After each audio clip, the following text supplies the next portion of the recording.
Without further ado, I am delighted to introduce Tori Telfer to discuss Confident Women with us. Confident Women is a thoroughly entertaining, and I completely co-sign this, and darkly humorous roundup of history's most notorious but often forgotten female con artists and their bold, outrageous scams. Tori also wrote Lady Killers, which was about female serial killers. This book is so fabulous. If you read the article in the Westerly Sun, you probably saw that I was quoted saying that I have to cut myself off from reading because I'm just having so much fun reading it. The stories are engrossing and exciting, and just buy a copy of the book. It's so great, and I'm going to drop a link in the chat. So a little bit more about our panelists today. Tori Telfer is a writer and podcaster living in New York City, and her writing has appeared in numerous publications such as The Atlantic, Rolling Stone, Smithsonian, Vice, etc. She has written a screenplay. She has written, produced 3 different podcasts, such as Criminal Broads, Red Flags, and Why Women Kill. Her first book, Lady Killers, was published in 2017, and it was called A Thrilling Character Study of the Most Diabolically Complex, Fascinating Female Psychopaths in History. And Confident Women just came out last month, and you just heard me extol its virtues. And here today to talk with Tori is fellow podcaster Rebekah Sebastian. And she is the creator and host of an interview format podcast called DIE-ALOGUE, a true crime conversation. Rebekah's love of true crime began at a young age when she watched Cops with her dad. Her fascination with crime and passion for criminal justice continued for years, and she now channels all of that energy into her true crime trivia show and weekly podcast, where she interviews important voices in the true crime space about important themes around the genre, such as trauma, race, abuse, and justice. Okay, so enough from me. Tori and Rebekah are going to talk for about 25-30 minutes, and then we'll take your audience questions submitted through the Q&A. All right, take it away, ladies. I can't wait to hear you guys talk about the book. Hi, Rebekah. Hi, Tori. Thank you, Anastasia. So good to be here today talking to you about what we love to talk about. Our favorite subject. Our favorite subject, that's right. And it's not our first time talking. So but we never run out of things. We're always looking for more ways we can do this. So glad everyone's joining us today. And Anastasia's right. The book is so captivating. And I thought a good way to start might be the way you frame Confident Women. You've kind of categorized female con artists under these 4 broad categories, underneath which there are even more sort of granular descriptions. But maybe could you lay out how you see these 4 archetypes of women con artists? Absolutely. I'm going to look at my own copy of the book to make sure I remember. Oh, good. Then I won't feel as bad. Yes, no, don't feel bad at all. So my editor was the one who was like, what would you think about categorizing them by category? And I was like, can I make up my own categories? If so, yes. So these are the Tori Telfer archetypes. They're not like, academic archetypes or anything like that. But the first section is called the Glitterati. So these are women who are obsessed with wealth, obsessed with looking wealthy, not just obsessed with becoming rich, but obsessed with convincing people that they are rich, which is a handy way to pull off a con. The next section is the Seers. So these are women who do crimes that involve the spiritual. So there's the spiritualists, who are kind of like a famous, it's sort of an established religion today. And then you have fortune tellers, and it's a murky category because these things are not illegal, but these women use them to illegal ends. Yes. So then the third category I've called the fabulists. And these are women who tell stories like in a compulsive way. Like they might constantly be reinventing themselves, or they might maintain a narrative for their whole life, or they might, all con artists tell stories and pretend to be who they aren't. But I felt like these women specifically, there was something about the way they clung to stories that was worthy of categorizing them that way. Yeah. I'm wondering if people are having people pop into mind. I'm just keep going, but interesting as you're describing, I'm thinking of different people. Oh, cool. Yeah, I'd love to know. there's a subcategory of those called the tragedians, and these are women who use real life tragedies to con. So this is a popular con. So it's someone who might say that their house was destroyed in Hurricane Katrina and won't you help them? There's a 9/11 faker in this book. She says she was there in the South Tower on 9/11 and she wasn't. Yes, And I then, remember her. yeah, so that's kind of like, those are the most hated women in the book. Yeah. And then the last category is the drifters. So these are women who literally roam a lot, like all across the US. There's a lot of getaway cars in this chapter. There's a lot of movement. There are a lot of aliases.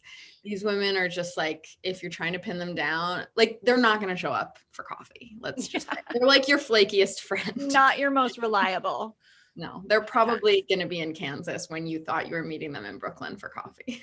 Gotcha. Gotcha. Yeah. Okay. So that's kind of the broader framework. And within that, there's so much room. And even as you're talking, I'm wondering, have you ever seen one of your subjects kind of hover between two categories?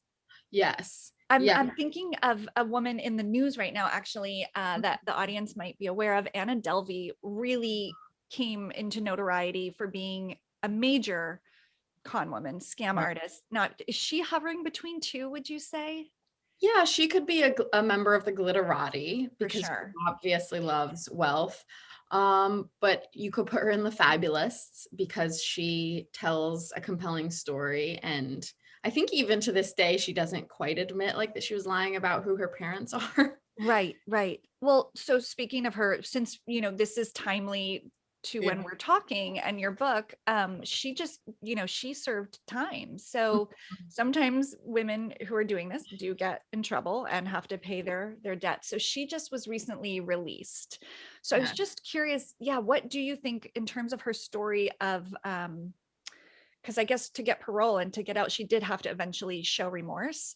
What is your take on her statement to the parole board, which was, she actually is very sorry for the damage she caused, which was very different from the story she was telling defiantly when she went in? Oh, I don't think she's remorseful. She's done interviews since getting out saying that she doesn't think she's committed a crime. So no, I don't think she's remorseful at all. I don't know if you follow her on Instagram. Yeah, of course. She annoys me so much, but I do have a grudging admiration for her because I think she is very smart and she is sort of good at branding herself. Yeah. But she simultaneously bugs me because she's always posting like sexy selfies from like really ritzy hotel rooms with like rap music playing defiant lyrics. I'm just like, Anna, calm down. Yeah. Well, she's not shying away from what's happened either. And I think that's a smart strategy to come out and kind of own it, right? And to just she's making it part of the continued evolution of Anna Delvey, right? I guarantee I am just waiting for her first sponsorship deal, like some edgy like sneaker brand or some, Soho, the new Soho house, whatever. Like they're gonna have her as their spokeswoman unless there's some legal thing in place which would prevent her from doing that. But I'm not sure. So she got money for the Netflix deal, and apparently she used a lot of it, a couple $100,000, to pay restitution to her victims.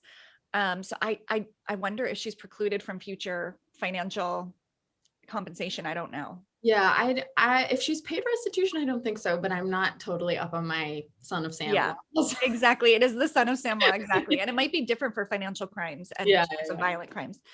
Well, there's another con woman in the news before we get to the con women in your book. And I'm curious where you would categorize Ms. Elizabeth Holmes. Ooh. Because to me, she defies, I can't quite easily place her, whereas other people, you can kind of see where they might fall.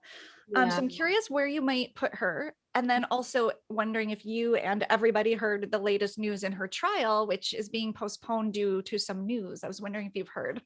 Yes. So I would, if I had to put her in one of my categories, I would put her in the Fabulists because she certainly told a compelling story and convinced a lot of people of it and even maybe believed it herself. Yeah. And it was kind of a fabulous story in the like that meaning of fabulous as like not realistic.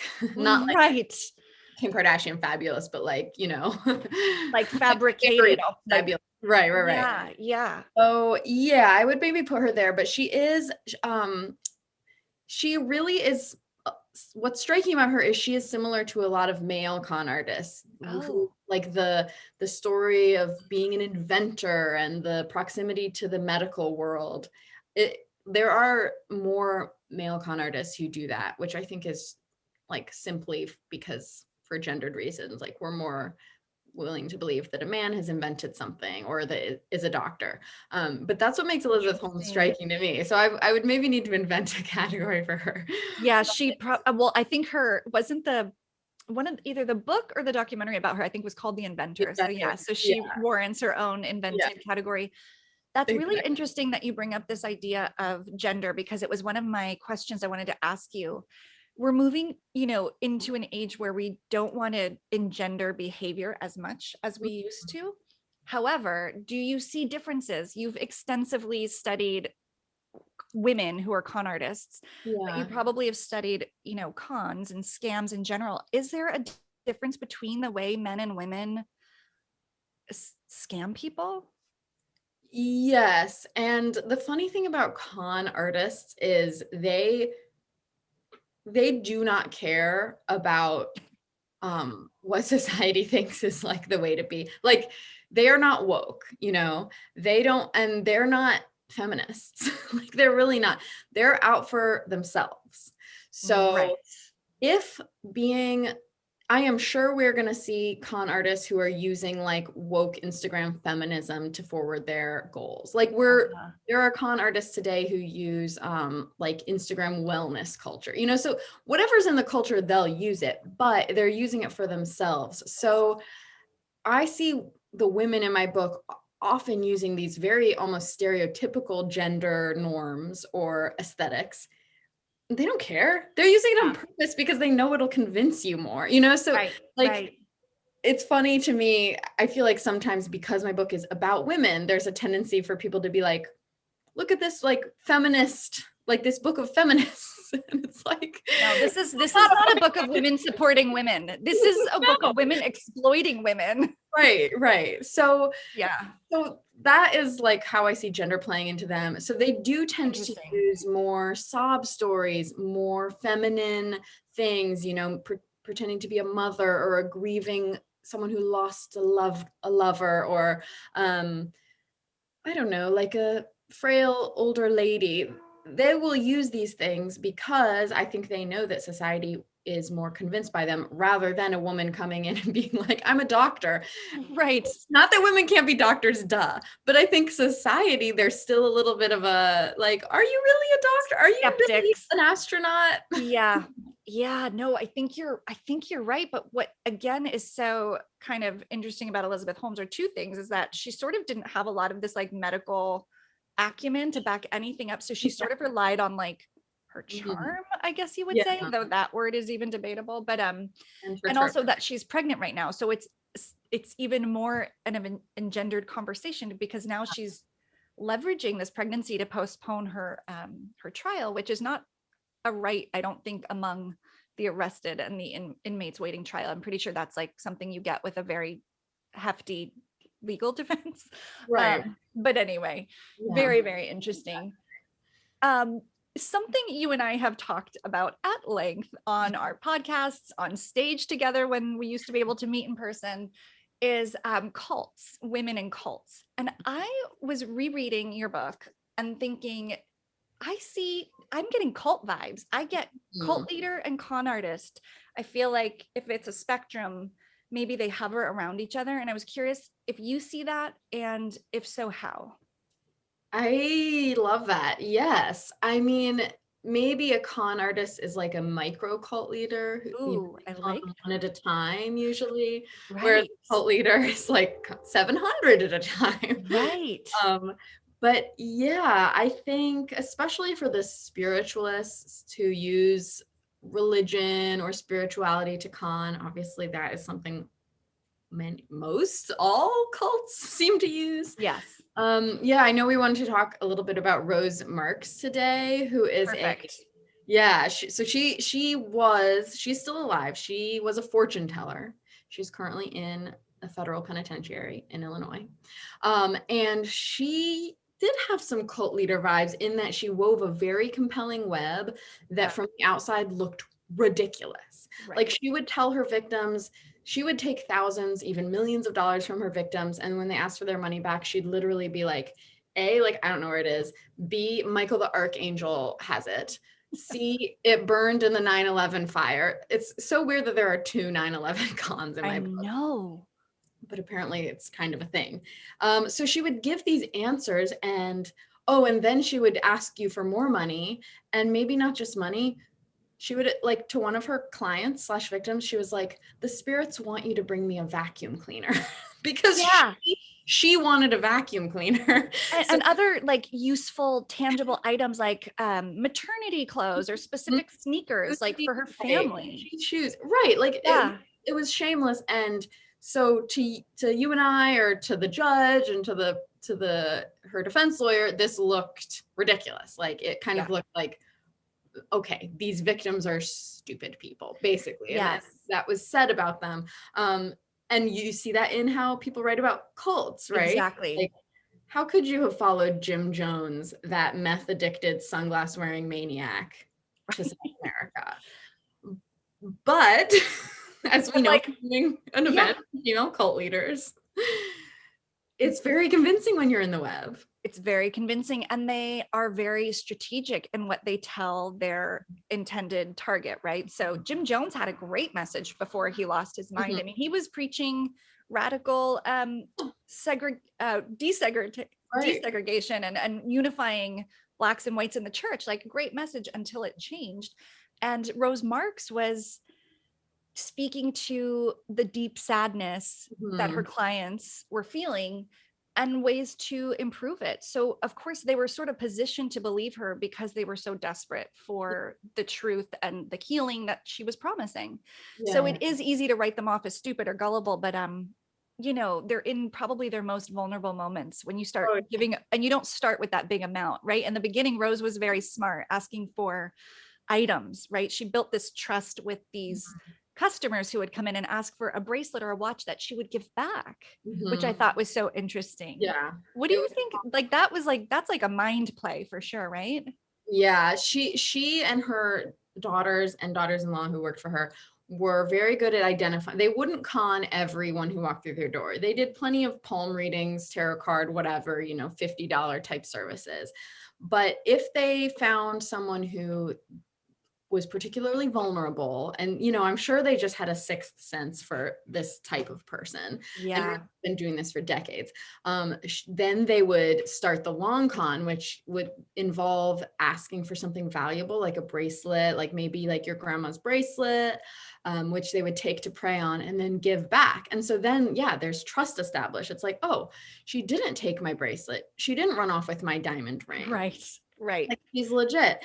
And then they would say this, they would tell you you're cursed and that they can fix it. And then they would give you this like compelling bit of info, which is, this is all free. Like the work I'm about to do for you is free because God put me here on this earth to do this work. Maybe I'll keep some for, a small fee for my services, but you're going to get all the money back. But like, I need $7,000 today, but you're going to get it back. Which again is like, if you're happy and you're not involved in a cult-like situation at the moment and you're listening to this, it's like $7,000. No way. There are very few people in the world I would just give $7,000 to. But they knew how to identify the people who were in the state of mind, which we could all be in. Yes. That's so important to acknowledge. Right. So, and then the con would start. And then I think there was also this, I always forget what this sunk cost fallacy, which is like, it's the kind of thing like, your friend who's been dating the wrong guy for 10 years and she's in it so long that she won't break up with him. Yeah. I have a friend that's exactly like this. Because it's like, that's called sunk cost fallacy. Like it's this feeling like it's better to just stick it out rather than lose all that. That's accrued over that time. Yes. even though it's better to break up at 10 years than to break up at 15 years. Sure. Yeah, that makes sense. So I think Rosemark's victims got in a real sunk cost fallacy type of mindset because they've given her $7,000 and then $15,000 and then 30. Right. And so it's like, I mean, I keep saying the web, but it really was like getting tangled and tighter and tighter in this spider web. And the amounts grew and grew. I mean, she was making a ton of money. And, you know, the specific customer that you highlight in the story was an author. I mean, she had a lot of money and she got sucked in for years and lost everything. And the stories got crazier and crazier. Yeah. Can we talk about the Brad Pitt we can element to the story and that like he emailed the customer? Sadly, Brad Pitt did not I didn't get to do an interview with him. Yeah, that is spoiler alert. We're sorry if we misled. We're not trying to con you guys into thinking Brad Pitt has something directly to do with the book. And Brad Pitt's coming on the Zoom. No, I actually didn't think about Zoom bomb him for an interview. I should have. So the Rosemark's biggest client was Jude Devereaux, who some of you may have read her books. Super successful romance novelist, New York Times bestseller, made a ton of money. But was really sad because, you know, it doesn't, just because you have a ton of money in 3 houses doesn't mean you can't get depressed. And she had a lot in her personal life that was wrong, including really wanting to get out of this emotionally abusive marriage and wanting a kid and not being able to get pregnant and being in love with someone else. So she comes to Rosemark's in this state, and Rosemark's, of course, tells her exactly what she wants to hear, which is like, I can get you this peaceful divorce. I'll get you a kid. It's all going to be perfect. Rosemark's hires a private investigator to look into Jude Devereaux's life, which then enables Rosemark's to seem psychic because she'll be like, your husband's coming by between 4 and 5 today to drop off divorce papers, and it would happen. So, I mean, the sorry, but that's brilliant. Like unbeknownst to the client that you're supposed to be the psychic intuit for. You're using their money to pay someone to give you the intel. I mean, it is like a very smart plan. Yeah. Until it falls apart. Go on. Right. I mean, this was not her first rodeo. No. Rosemark's. Like she knew. So it gets very sad. I mean, Jude Devereaux started paying her $1 million a year for her services. And Rose basically drained her finances while keeping her on the hook with promises. And a lot of things didn't come true, like this peaceful divorce didn't come true. Her husband got everything in the divorce. Rosemark's was like, it's okay that he's getting everything because he's going to die soon. He didn't die soon. Sorry to chuckle, but it's like, whoops. Like she signed a horrific divorce agreement because she was like, he's gonna die and this won't matter. Yeah. Oh my gosh. She like is losing her money, but then she does end up getting pregnant and having a son, which I think is, I mean, that's huge because that's what Rose promised her. Right. 8 years later, her little boy dies in a accident. Yeah, nothing to do with Rosemark's, but a tragic accident. He gets hit by a car, and so now Jude's vulnerable again, like more vulnerable than she's ever been before. And Rose is there. She arranges the funeral. She sells the house, keeps the profits, brings Jude Devereaux down to Florida to be near her. And here's where she starts spinning like the truly insane, what do I call them? The narrative just gets more insane. And there, she starts to feed Jude Devereaux this reincarnation narrative where she's like, I saved an embryo from your IVF. You're going to die and be reincarnated into the body of a virgin who is then going to bear this child, which is going to be your son's biological brother. And also you're going to marry Brad Pitt. I mean, that's like a silver lining if there could be one. Brad Pitt was like the minor detail. And Jude Devereaux buys into this, and like if you're sitting here right now judging her, just remember she was shattered. Like Absolutely. she was not herself.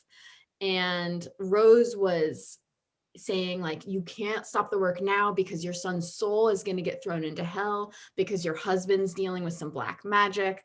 I mean, nonsense, but she had her little tricks for making it seem true. Rose had her daughter-in-law walk along the beach with a little boy like in the distance, and she was like, "That's you in the future." Very theatrical. I mean, detail oriented. She's like very, she's she had Brad Pitt has visuals and email addresses and a Yahoo email address for Brad Pitt. Right. It was like legend99@yahoo.com, which I literally can't handle. And so anyway, who knows how long this would have gone on, but by that time a detective was looking into Rose Marks, and he literally knocked on Jude Devereaux's motel door where she was basically waiting to die and be rejuvenated. And he was like, "This woman is a scammer." And Jude was like, "No, that's impossible. I know her. I've been with her for 17 years. I've given her $17 million. There's no way." $17 million. And the detective said, the vision you had, the reincarnated you on the beach, that's her daughter-in-law. And it was just that little realistic detail that snapped her out of the fog. And she said, "It was like somebody hit me with a hammer. I realized it was all a scam." And they flipped her. So she ends up kind of being part of the sting operation to take her down.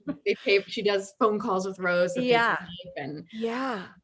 mean, it's really, despite the fun details, it's really, really sad and tragic. And Anastasia was mentioning, and I concur, that the book's tone is so enjoyable. Like, it's very hard to put down. Each story is so different, though there's these through lines that they're like building on each other. But it's very real that there's destruction being done by these scammers.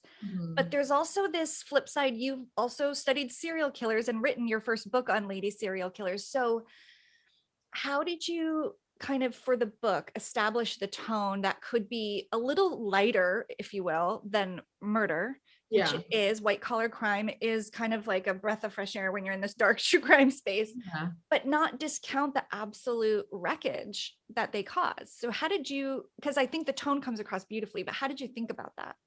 How did I think about it? I don't know if I had a specific technique, but that's a really good one. I'm glad you think the tone comes across well.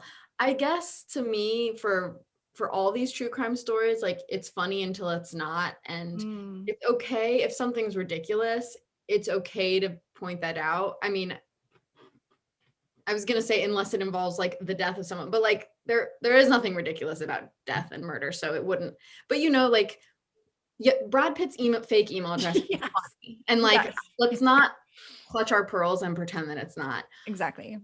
So I'm going to give you that detail, but I'm also going to tell you that Jude Devereaux was suicidal and lost her son. And I'm going to like really try to paint that scene of when she lost him so that you'll remember how sad it was. So I guess I just try to focus on the details that fit the tone of the moment. Does that make sense? Yeah, it does. And you tell the truth of it. I mean, it's also, truth is stranger than fiction. So you're really just a reporter of what happened. And but it is your writing style that I think gives the reader a nice break from the trauma that a lot of these people probably caused when we get to kind of indulge in some of the more lighthearted details. It's a nice balance. It's nice for the reader to have that, I think.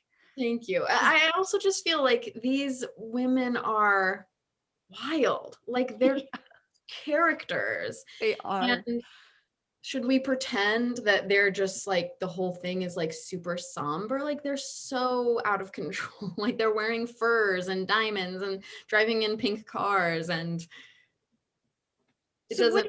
Go ahead. What do you think, speaking of all the lavish items that often go with the scam artist's lifestyle? Not always, because sometimes they're after something different, but is there a common motivator that you see among all of them, or does it differ based on who and what they're doing?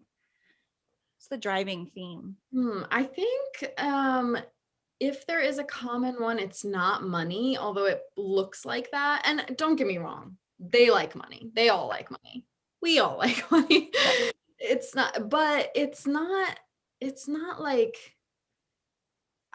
the motivator is probably more similar to serial killers than we'd like to admit, which is kind of like a power, like controlling the narrative, like a compulsive need to control and to be the center of attention. Yeah.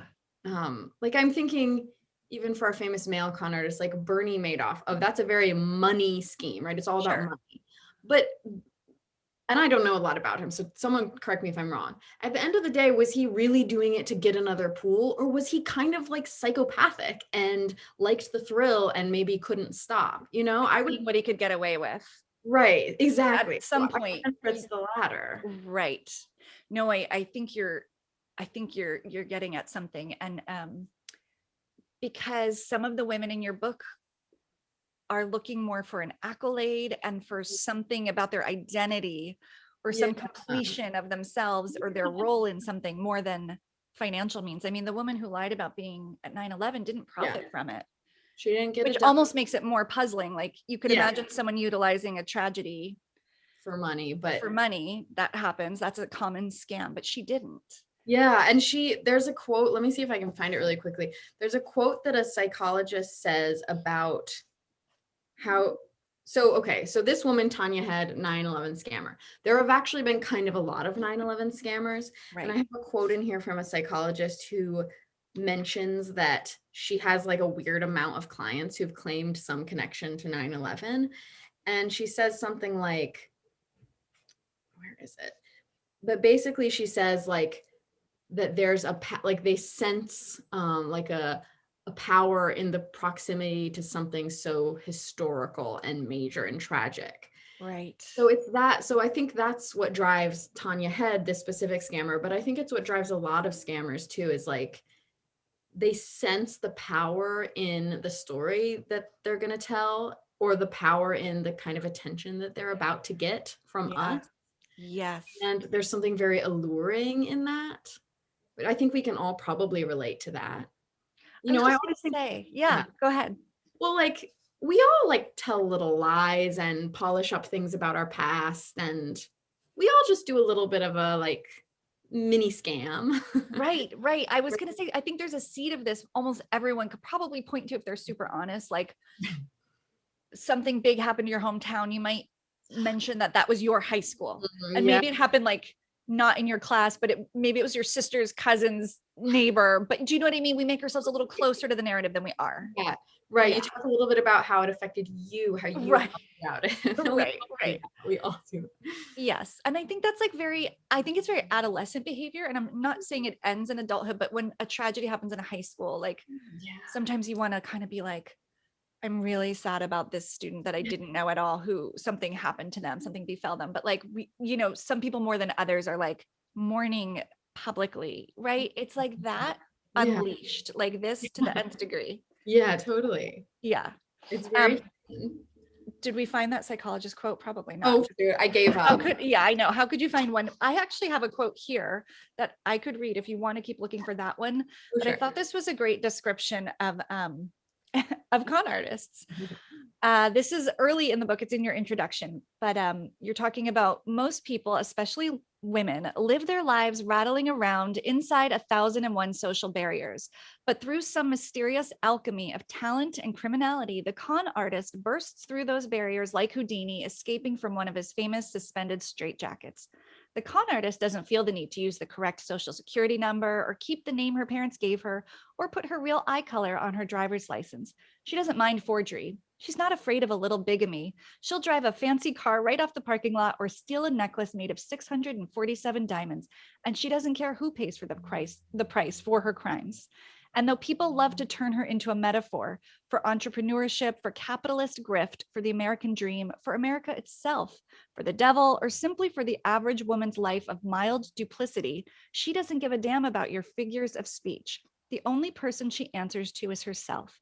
Isn't it shocking, that sort of naked selfishness? And doesn't it sound sort of delicious?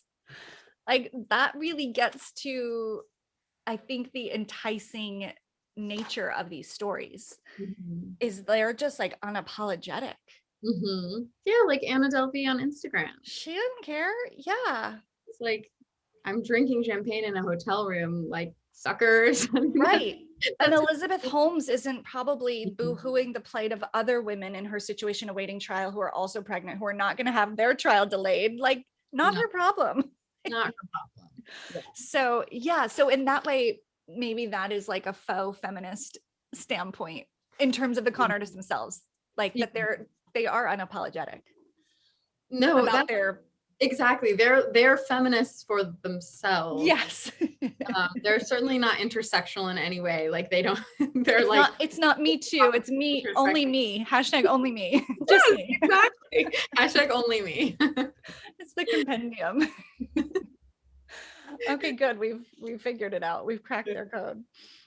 I found the quote. If you want good. Please share. So this is from a psychiatrist who didn't actually know the scammer in my book. Okay. She said about 9/11, she said, "No other event has inspired so many false claims among my patients. People of all stripes and socioeconomic classes seem to sense the power lurking behind that type of attention, that kind of historic relevancy." Oof. So to me, that quote was like, oh yeah, that explains. Like that explains why Tanya Head did what she did. She sensed the power lurking. And again, it's like, God forbid you are a 9/11 survivor. Like most con artist people would never wish that fate on anyone. The real survivors were and are extremely traumatized, you can imagine. But it's back to that hashtag only me narrative. It's like, I don't care about all the PTSD that these guys are enduring. Like, I think it sounds kind of cool to be able to walk around freaking everyone out about how I was on the 76th floor when the plane came through the window. I mean, her story was so ridiculous. Like it was, I think you've said this before when we talked about it once. It was as dramatic a story as could happen on 9/11. She told that. She made herself as close to the literal plane as possible. Right. But somehow still live. I mean, it's like right. so eye-rolling. Implausible. It worked well. Something that just struck me is a trait among these women and men who do it has to be a lack of fear of consequence. Or they're not highly risk adverse. Whereas like someone like me, like I can see the seedling of like wanting something like that, but I am so afraid of it all falling out beneath me. Also, I don't think I'm at my core deceptive, though. I mean, I have my moments, but like I'd be so afraid of it unraveling and being found out and being humiliated and ashamed, like even not for a benevolent reason, just because I don't want to look stupid. But they've got to really push that aside to plow through with their plans, right? Yeah, push it aside, or maybe aren't even born with it. I mean, I think I'm the same as you, Rebecca. Like I still cringe about this time where I like benignly crashed a party. It was like a fancy little gathering and someone was like, "Do you have an invitation?" They said what? They were like, "Do you have an invitation?"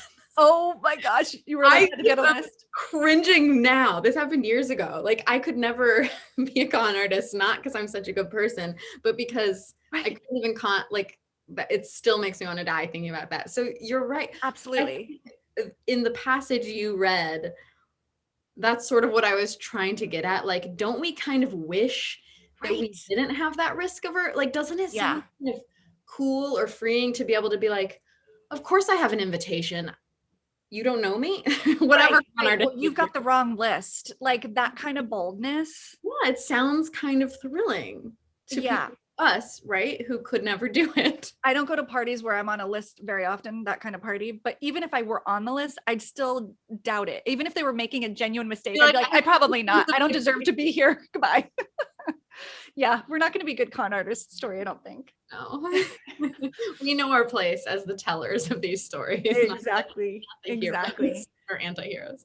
And you know, Rose Marks too, not only was she not risk adverse, she was a gambler. Like that was an interesting part of her story too. She had this gambling addiction. So maybe that was part of the thrill for her too, to play. I think so. Yeah, to get close to the edge. And I mean, I think the similarity between gambling and her con is actually pretty striking. She was like gambling that she wouldn't get in trouble with the law basically for decades. She was gambling that none of her clients would break and go to the law. Or ask for their money back. Or ask for their money back. And if they Which did, she had said, she had a story. Yeah. She had her story, or sometimes she had a lawyer who would give them a little bit of money and make them sign like an NDA kind of agreement. That was like, I have never been punched by Rosemarks. So she was a gambler in many ways. Speaking of red flags. I know. It just sounds stressful to me. It sounds like I don't think I could sleep. I can't. I have enough like undue anxiety. Don't need to add that. Well, I want to make sure if people have questions that they have the opportunity to ask. So I'm going to let Anastasia field those, or let us know if people do. If they don't, we'll just keep chatting. So I do have a question, and I do just want to call out, Rachel in the chat just wanted to say hi to both of you guys. And so I see Tori answered it. So that's perfect. But we'd love to hear a little bit about what the research process of putting together this book was, and maybe like what the most surprising or like exciting piece of information is, and tell us a little bit about that journey and the excitement of that. Sure. So the book spans from I shouldn't say literally Marie Antoinette's Paris to today, and from Canada to Beijing and back again. So it was a different process for each chapter because it depended on the era. Was I working in English or another language? So I did a bunch of different things. I mean, my old faithful is newspaper archives. That's always where I start. That's always where I end. It's like old journalism. What were people saying when this woman was caught, But for something like the woman who was captured in 2008 in Beijing, I worked with a translator because there was hardly anything in English. Like even now, if you Google her name, you probably won't be able to find a photo of her, or, there's like one article. Anyway, so I worked with a translator on that. I worked with, there was a woman from the 70s in St. Louis. So that's not that long ago, but it's still long enough ago. So I got some documents from the St. Louis Police Department, like her arrest sheet. And then she went up to Buffalo, New York. So I worked with a librarian from a university up there who got me archives from these little Buffalo newspapers that I didn't have access to through my newspaper subscription sites. So that kind of thing is really fun for me. I mean, even just getting this woman, her name's Roxy Ann Rice. If you're out there, contact me. Like, she could still be alive. I just could never find out what happened to her. But getting her rap sheet, so to speak, was like thrilling because it was like, ooh, there's her date of birth. Like, there's her eye color. There's her, like, every little detail. It was just, every little detail was interesting to me. Like, oh, that's the time she got arrested. I didn't necessarily include it in the chapter, but it was like she was wearing blue. She was wearing a blue skirt when she was arrested, which I don't think I ended up including, but I find that kind of thing really fun. And so like Roxy, and then the pink getaway car woman who I've briefly mentioned, Margaret Lydia Burton, were the chapters that I most uncovered myself. I think there wasn't anything else about them since the time of their arrest. So those were fun because that was just a lot of digging around in newspaper archives and some stuff on ancestry.com, finding immigration records and birth certificates and doing a little bit of piecing together, which sometimes I don't get to do if I'm writing about a woman who has been written about before. I'm not necessarily scanning like the record where she came over on the ship and seeing like, ooh, it says that her mother was unemployed, but she was employed and she was over 18. So I feel like she was the breadwinner of the family then since her dad was dead. Anyway, it makes me feel like Sherlock Holmes. That was a fun little window into your brain, Tori. I liked that. That was super fun. I was a history major in college, so I totally get the thrill of research and finding those little kernels of information. And was there anyone who you researched that didn't make the cut for the book? Yes. Like honorable mentions? Dishonorable mentions. Yes. There were 2 women whose cases are sort of still unfolding. There's a fake psychiatrist from the UK by way of New Zealand, by way of Iran, or whatever, the reverse, who is, I really wanted to include because we've talked about how most of the fake doctors of history are men. So I was like, ooh, but her case was still being like, things were coming out when I was writing. So I didn't want to commit to a story and then have it be proven false.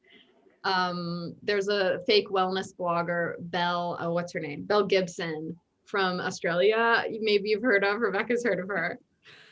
Yeah, I hope you'll do something with her on the podcast. Yeah, maybe a podcast, because I mean, the girl had like, you would think her story is over because she owes a ton of money and she's been found guilty, but it's not. Like, things are still happening with her.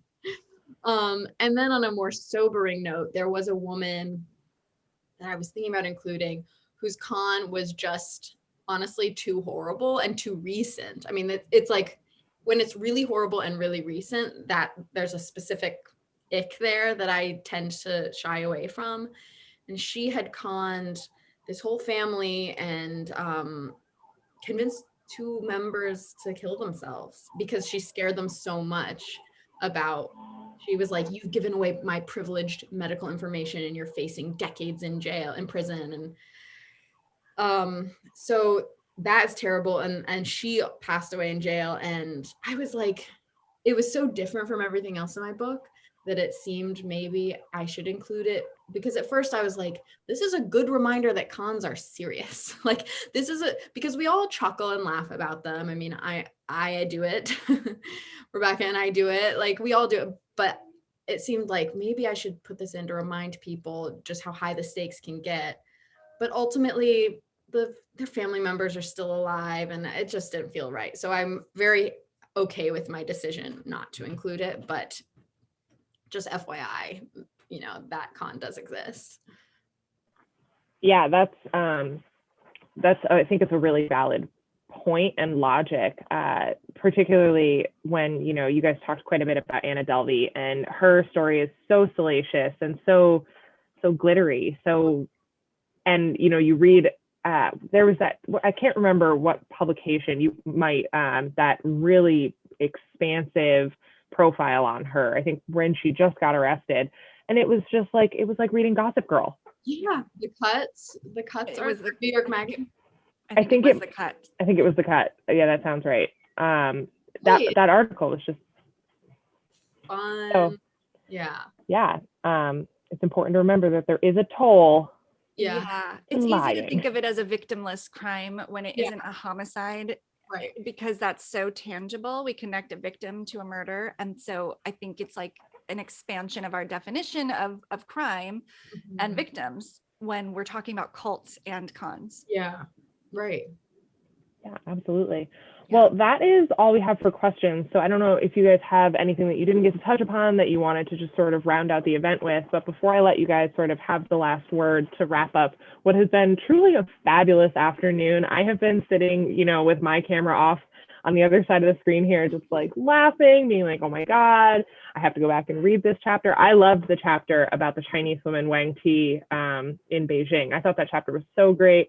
Well, they're all great, but so on that note, to our audience, pick up your own copy of Confident Women. I'm going to drop the links in the chat again. It's so great. You will not regret it. And I think it's going to be one of those books that once you finish it cover to cover, you'll still pull it off the shelf. And, you'll read one of the vignettes here and there, just when you need to pick me up about how crazy the world can be.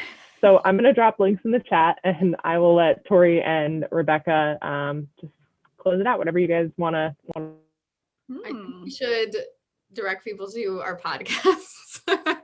I was going to say we should tell them about the business we're launching that they can get in on today. Just kidding. But only today. TikTok. PayPal links. Yeah, Tori, why don't you, maybe I'll introduce your podcast and you introduce mine so it's not as weird. Tori is the host of the wonderful podcast Criminal Broads. And we mentioned her first book, Lady Killers, and this is Confident Women. Women in true crime is pretty much Tori's brand, which is why I love her so much and why we always have so much to talk about. But Criminal Broads focuses on a woman. It could be a perpetrator. She could be a fighter of justice. She could be a victim of a crime, but a different woman every week throughout history, some are current, and they go back, and it's just her beautiful storytelling, so engaging. And if you love her written work, you'll love her podcasts, and vice versa. If you start with her podcast, you're going to want to read her book. So Criminal Broads is her current show, and then she has 2 past shows called Red Flags, which is great. She has a co-host on that one, and Why Women Kill prior to that. So a repertoire of options. Thank you. And Rebekah's podcast, her first podcast is called DIE-ALOGUE. That's DIE-ALOGUE. It's a true crime conversation, and I've been on it twice, and it's very fun. So basically, if you're into true crime, but you're always kind of thinking like, I want to talk more about the why, I'm a little bit unsatisfied with us just talking about Charles Manson over and over again. She interviews everyone in true crime, from detectives to fellow podcast hosts to writers to survivors, to people who think their dad was the Black Dahlia killer. Maybe he was. We don't know. He was. You should listen. Yeah, so check it out. And then she has a new podcast called Criminality, which is about crimes and reality TV. And I guessed what it was, sort of, on my last interview with Rebekah on DIE-ALOGUE. She mentioned researching a crime. We were talking about translators, and she was like, I'm researching a crime in Paris. And I was like, Kim Kardashian's. I mean, who says Paris and research and knows that I was doing that jewelry heist? That was incredible. Give me another hint. No, I don't think I did. Amazing. So Criminality and DIE-ALOGUE, if you need more podcasts in your life. Thanks, Tori. You do. Yeah, we've both been on each other's podcasts. This is what we do. We just have these conversations. Yeah, you've been on Criminal Broads. Oh my gosh. Yeah. No, it's what Circle we do. of life. And thank you everyone for being here and listening. And especially thanks to Anastasia and Bank Square. This was so awesome. I had such a great time talking with you guys and getting to listen to you talk this afternoon. So thank you for taking time out of your Saturday to join us. And thank you to our audience for doing the same. Virtual events, we still have to have the people, and we're glad you're here with us. So hopefully by the time the next book comes out, or maybe a updated edition with our friends Anna Delvey and Elizabeth Holmes sometime in the future, we'll be able to see you in person. Yeah, that would be lovely. All right. Well, thank you guys so much, and I hope you enjoy the rest of your day. Thanks, everyone. Thank you. All right. Bye, guys.